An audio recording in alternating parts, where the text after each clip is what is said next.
Selain kita tahu dari mental dan fisik, kita juga harus tahu latar belakang dari tarian yang kita bawakan, sehingga karakterisasi yang dimunculkan akan jauh lebih hidup dan akan jauh lebih terasa. Aku Baira Puspa, biasa dipanggil Baira. Aku lahir di Bandar Lampung, tepatnya pada tanggal 20 Desember 2003.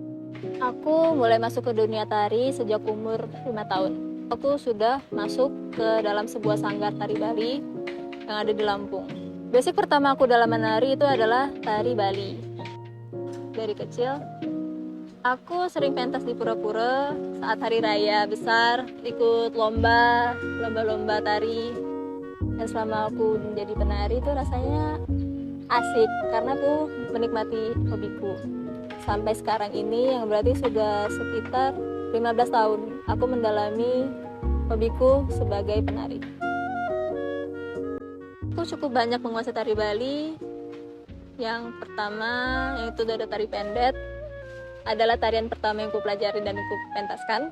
Yang kedua ada tari rejang, yang ketiga ada tari Puspanjali, Pusparesti, tari Cendrawasih, tari Trunajaya, tari Kebiar Duduk, Margapati, tari Baris, dan banyak tarian Bali lainnya.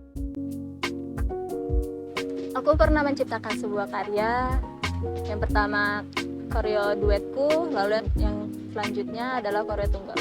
Aku menceritakan sebuah fenomena yang pernah terjadi di Eropa, khususnya di negara Prancis. Saat itu terjadi sebuah wabah yang disebut sebagai wabah menari sampai mati. Aku membawakan dan membungkus semua rangkuman materi dari cerita itu dan kujadikan sebuah karya berjudul Desperate, artinya adalah penderitaan.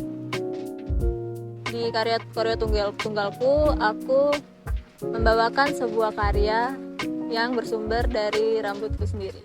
Aku menceritakan tentang panjangnya rambutku ini yang terinspirasi dari salah satu tokoh mistis dari Bali, yaitu Calon Arang. Karyaku ini berjudul Matahari di Ujung Helai. Aku pernah mengikuti festival musim panas di Kazakhstan tahun 2023 bersama Rektor ISI Yogyakarta, almarhum Pak Timbul Raharjo, dosen teater dan dosen pedalangan.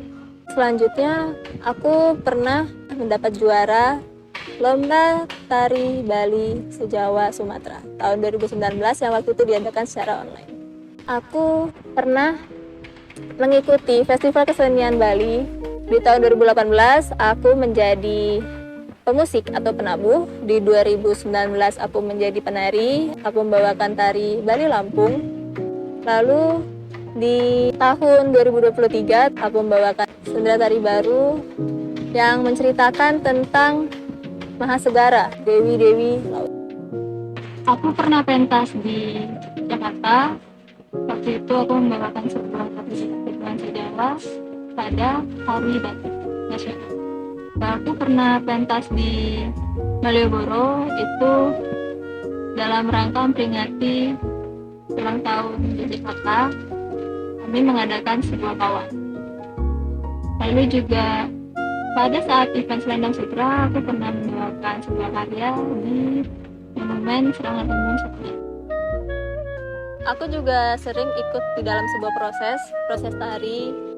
Aku membantu tugas akhir dari katingku sebagai penari dan sebagai kru.